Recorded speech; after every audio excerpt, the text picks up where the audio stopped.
আচ্ছা ভাবুন তো, চতুষ্কোণের যে পরমব্রতর ক্যারেক্টারটা অর্থাৎ জয়দ্রত, এই ক্যারেক্টারটা যদি ঋতুপর্ণ ঘোষ করতেন তাহলে কিরকম হতো? হ্যাঁ, কিছুটা এরকমই হওয়ার কথা ছিল। এই তথ্যটা অনেকেই জানেন, আবার অনেকে হয়তো জানেনও না।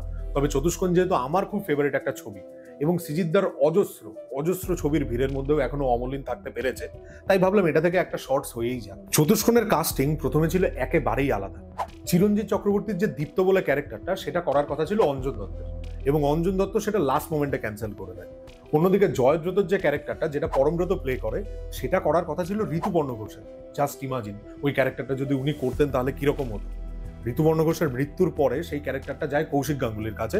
তবে কৌশিক গাঙ্গুলি ওই ছোট্ট গেস্ট অ্যাপিয়ারেন্সটুকুই করেন। বড় বড় স্টার হয়ে গেছে তারকা। যারা চতুষ্কোণ দেখেছেন এইটুকু নিশ্চয়ই নোটিস করেছেন, ওখানে যে চারজন ডিরেক্টরকে দেখানো হয় তাদের মধ্যে কিন্তু বাস্তবের জীবনের মিল প্রচন্ড রয়েছে। যেরকম চিরঞ্জিত চক্রবর্তী অ্যাজ দীপ্ত, একজন প্রাক্তন কমার্শিয়াল সুপারস্টার যে কিনা ছবিও ডিরেক্ট করেছে। অন্যদিকে পরমব্রত অ্যাজ জয়দ্রত, একজন অ্যাক্টর যে সদ্য সদ্য ডিরেকশনে ঢুকছে।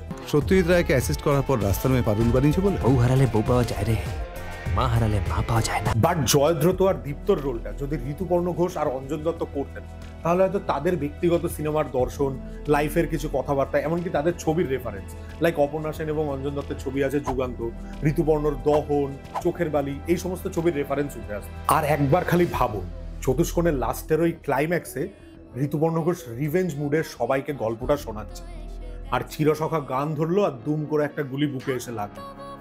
Once in a lifetime experience হতো আমাদের সিনেপ্রেমীদের জন্য। জিও কাকা, বেস্ট ক্লাইম্যাক্স। বসন্ত এসে গেছে, বসন্ত এসে গেছে।